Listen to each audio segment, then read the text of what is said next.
Thank you. Thank you all. Well, first of all, I want to thank, please, thank you guys. Take your seats. And, the Secret Service is a little bit nervous because I told them these Bitcoin guys really like guns. But they really like the President and Vice President of the United States, too, so I think we're doing okay.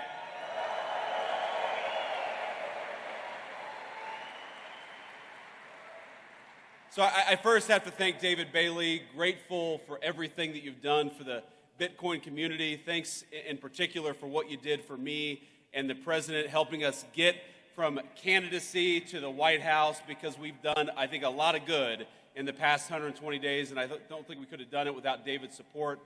I want to also thank the Winklevoss brothers, Tyler and Cameron. These guys are out here somewhere. Who, I got to say, Tyler and Cameron, I think really helped break the dam in Silicon Valley. Because if you remember, you go back to June or July of last year, it feels like forever ago. It's not even a year ago, where Silicon Valley, people would whisper in private that they were going to support Donald Trump for president. They would talk about the fact the Democrats had gone too crazy. We had to get Gary Gensler the hell out of there, but they weren't quite willing to say...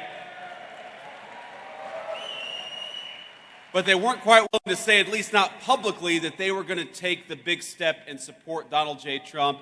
And Cameron and Tyler Winklevoss, I think they were some of the first big names in Silicon Valley to take that step, and a whole host of people followed them. So Cameron and Tyler, thank you for that.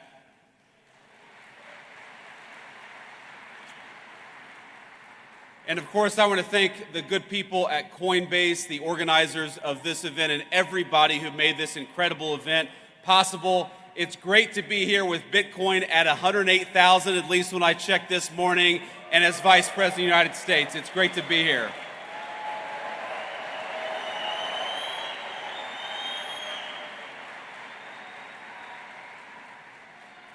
Now, you guys know I get to meet a lot of exciting people in my job, but it's been quite a while since I've been to a conference with this level of energy. I mean, hell, you guys came out here at 9 a.m. after a long night, I'm sure, in Las Vegas. You can't do that without a lot of good energy. But I promise I'm not just saying that to juice my own meme coins. But I think it's wrong, actually, to call this just a conference. This isn't a conference of people. This is a movement, and I'm proud to stand with you here today.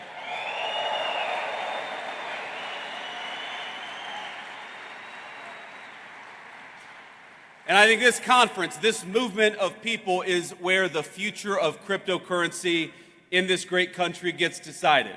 So let's start by making one thing abundantly clear. That future is going to be decided by the people, by you, not by unelected bureaucrats.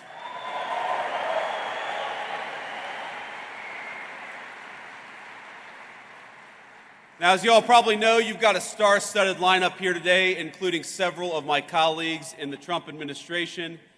David, Bo, Hester, I know you're all out there. It's great to be among so many friends and allies. So, I want to speak for just a few minutes about a few things, and I want to talk a little bit about what we've done in the Trump administration. I want to give you a rundown of what this administration is doing on digital assets policy. But I also want to talk about some of the principles that help guide us as we develop this policy. But before that, I want to speak about why I'm personally optimistic about crypto and what it means for the American people. Now, people ask me why I tend to be bullish on the future of innovation in this country. Now, I spent enough time in Silicon Valley to recognize the difference between good tech, technology that boosts our productivity, makes our lives richer, that grounds us in the real world and complements our day-to-day lives. That's the good technology, but there's also some bad technology out there. And when it comes to crypto, I think the last several years have made it clear that we're talking about genuine, ground-up innovation, one that's already improving the well-being of tens of millions of our fellow citizens. I believe it's 50 million Americans own Bitcoin, and I believe that's going to be 100 million before too long.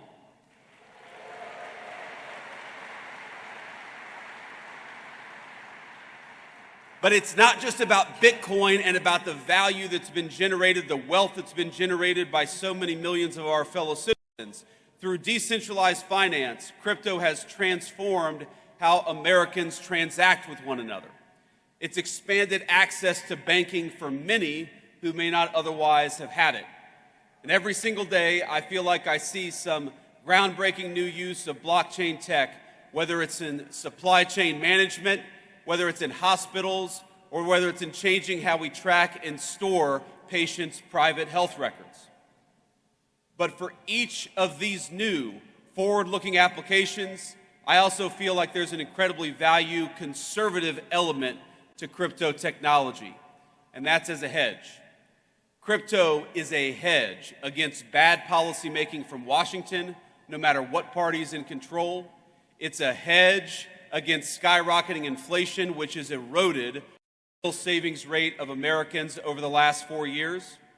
And as you all know well, it's a hedge against a private sector that's increasingly willing to discriminate against consumers on the basis of their basic beliefs, including their politics.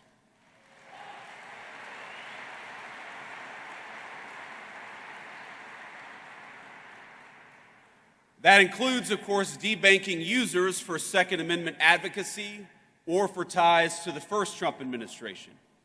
In Canada, the government did the same to kill those big truck driver protests in 2022.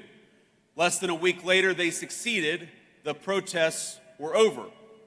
But maybe most importantly, I see crypto as a hedge against one of the most dangerous trends in the digital era in both the public and private sectors. And that's of elites who, rather than innovate themselves, prefer to simply take over and co-opt cutting-edge technologies to assert their control over other people.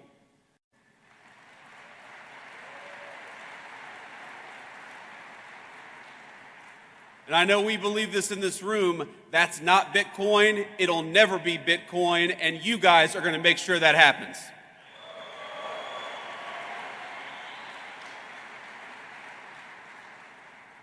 But as you know, there's a new sheriff in town because after 4 years of mistreatment and outright hostility led by Democrat regulators, lawmakers in this country have a choice. Will we lead our nation into a future of financial sovereignty, of innovation, and of prosperity, or will we let unelected bureaucrats and foreign competitors write the rules for us? And I'm here today to say loud and clear, with President Trump, crypto finally has a champion and an ally in the White House.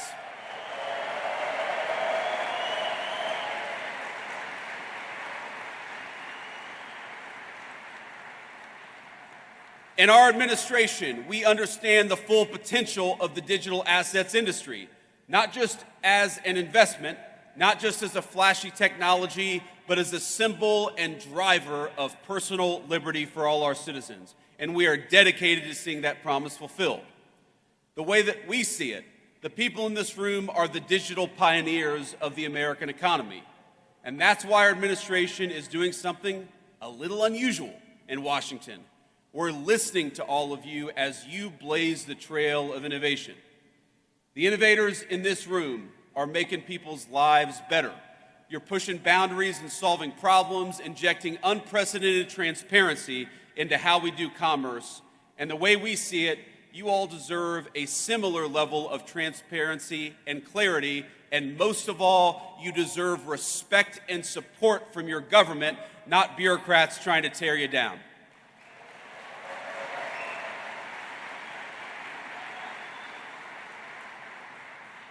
Now that means a few substantive concrete steps, and of course the first and most important of those steps is straightforward. We've got to clean up the wreckage that the last administration left us, and since day one, that is exactly what we've been trying to do.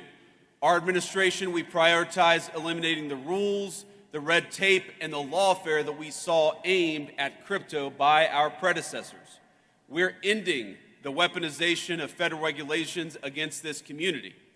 To put it simply, Operation Choke Point 2.0 is dead, and it's not coming back under the Trump administration.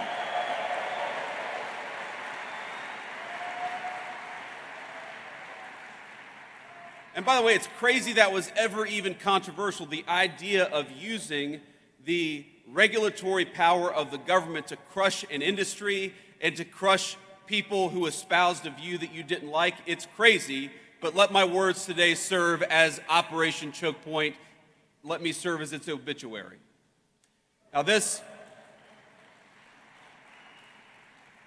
is my vow to every single person here. You will never see this administration trying to handicap your community or diminish the impact it's had on the economy. Instead, we reject the Biden administration's legacy of death by 1,000 enforcement actions. We reject regulators. Maybe the most important thing that we did for this community, we reject regulators and we fired Gary Gensler, and we're going to fire everybody like him.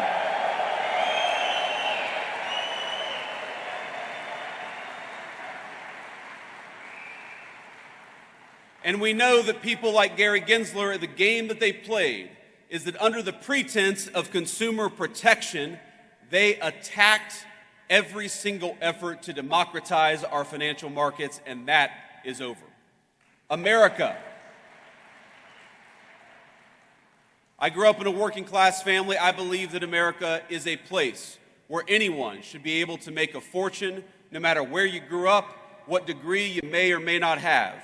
And in recent years, I'm hard-pressed to think of a better place to do so than right here in the digital assets industry. Now, our second substantive step is we're trying to create a clear, pro-growth legal framework for stablecoins in this country. And I know we've got some solid allies in Congress. Is Cynthia Loomis out there today, or did she already go home? Well, you know, I was supposed to have dinner last night with Cynthia Loomis. We had a little event yesterday. And I looked around, I said, where the hell is Cynthia Loomis? And somebody said, well, she's got a dinner she had to go to. And I said, I'm the vice president. Unless she's having dinner with the president, Cynthia does not have an excuse to skip this event. But we love Cynthia, and I know that she's one of the great advocates for your industry in the United States Congress.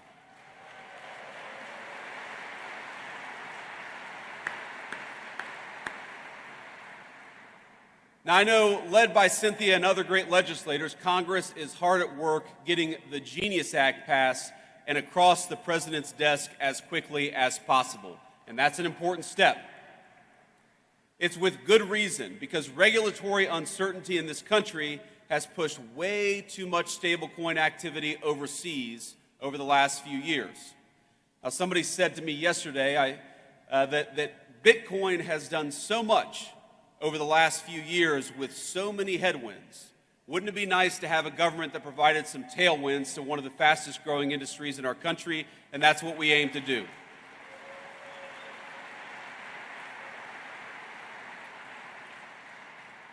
And once the Genius Act is enacted, it's poised to vastly expand the use of stablecoins as a digital payment system for millions of our fellow Americans.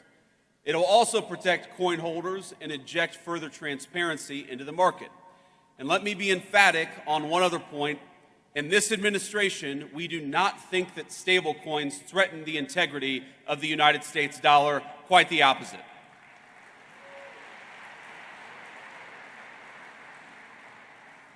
In fact, we view them as a force multiplier of our economic might.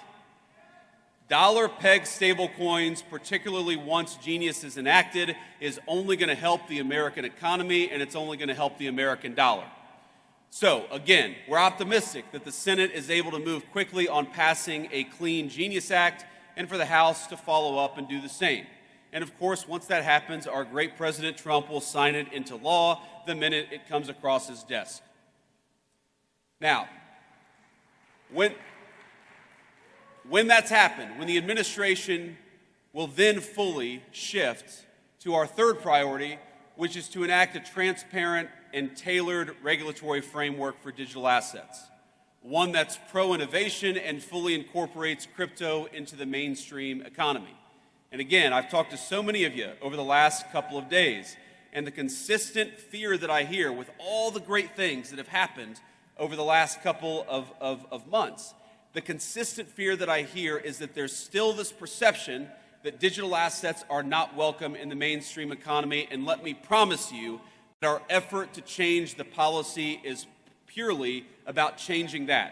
We want our fellow Americans to know that crypto and digital assets, and particularly Bitcoin, are part of the mainstream economy and are here to stay.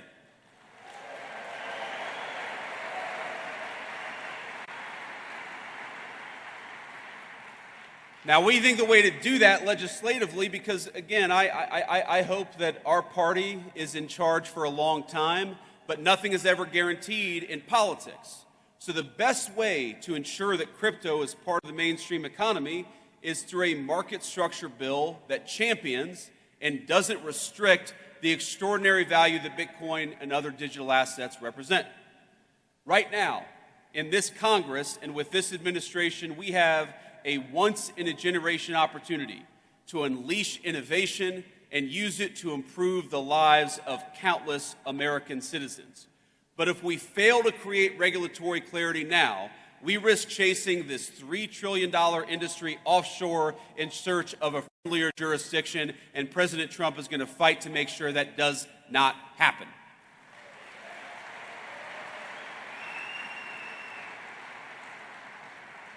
Think about this. By locking in smart, pro-innovation rules of the road, we can also make sure that Democrats or anybody else never wage another war on the crypto community.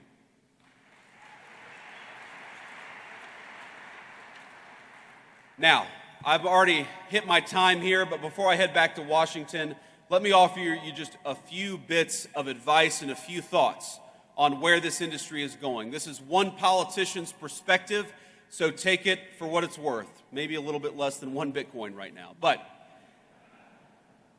let me say a few things. First of all, I remember when I ran for Senate the first time I'd ever entered politics back in 2022. And one of the frustrations, honestly, that I had with the crypto community as a person who was one of the only people running for office who actually owned Bitcoin, and I still own a fair amount of Bitcoin today.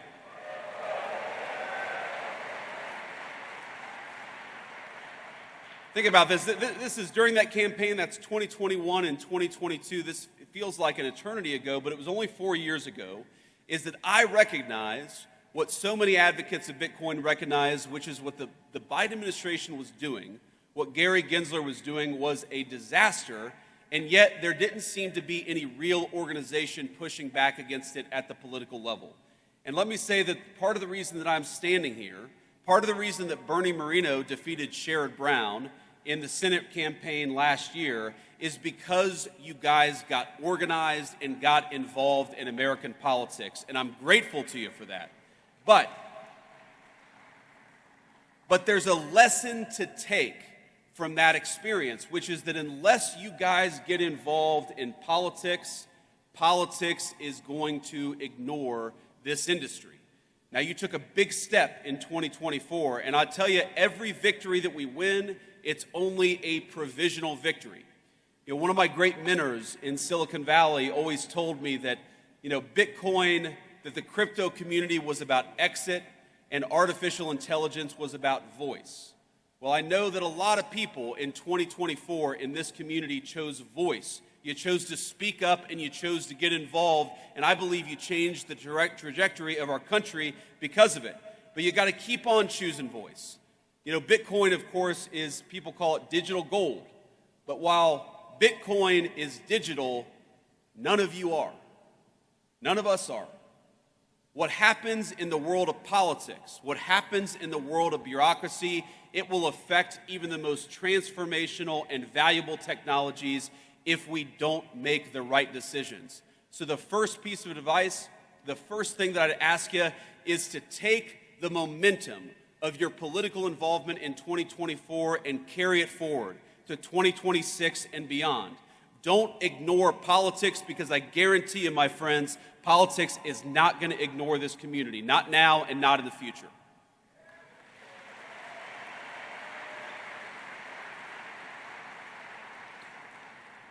The second thing that I want to toss out there is that we have to start thinking of the long-term strategic implications of Bitcoin.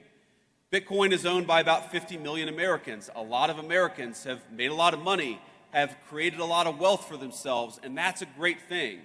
But I actually think that where Bitcoin is going is as a strategically important asset for the United States over the next decade. It's one of the reasons why President Trump, with the help of our great AI guy, David Sachs, it's one of the reasons why we started the Bitcoin Reserve, because we want to start to put in motion the strategic importance of Bitcoin for the United States government.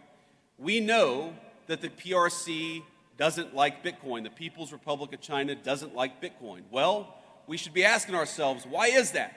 Why is our biggest adversary such an opponent of Bitcoin? And if the Communist Republic of China is leaning away from Bitcoin, then maybe the United States ought to be leaning into Bitcoin, and that's one of the things that we're going to be doing.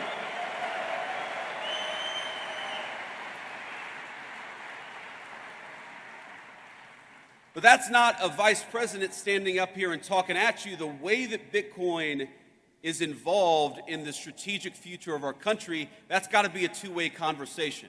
And so when I talk about getting involved in politics, one of the things that you guys got to do is continue to give us feedback and continue to tell us the ways in which Bitcoin can play a positive role in the strategic future of this country.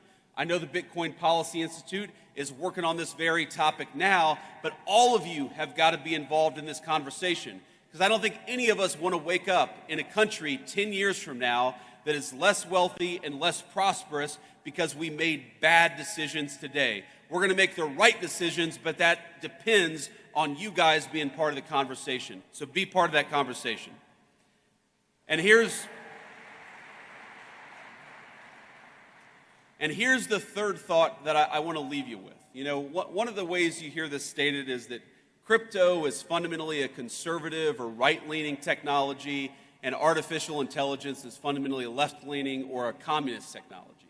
Now, I think that overstates things a little bit in both directions, but there's a fundamental element of truth to it. Now, I haven't been involved in the day-to-day operations of a technology company in about 4 years since I entered politics for the very first time.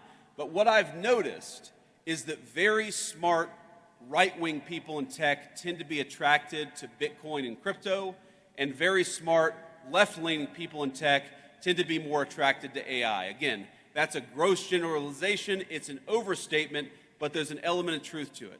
But what I'd ask you all is to remember that what happens in AI is very much going to affect, in good and bad ways, what happens to Bitcoin.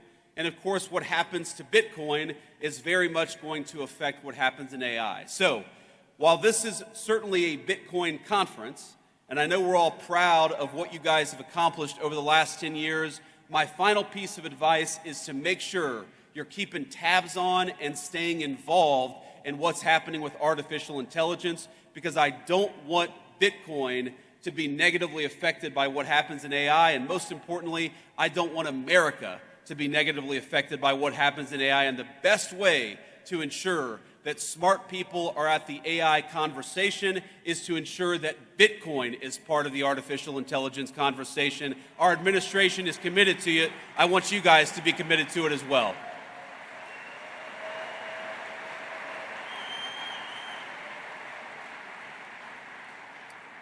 I just want to say in the next few years in the Trump administration, we've accomplished a lot, but we have plans to continue to make big progress for this industry and for the American people who rely on it. The whole of government, we're going to need your help, we're going to need your guidance, we're going to need your encouragement, and at times, yes, because this is politics, our politicians are going to need your pressure. So, have fun this week, but keep the pressure up. And we'll do great things together for our industry, but most importantly, for the cause of personal freedom and the United States of America. God bless you guys, and thanks for having me.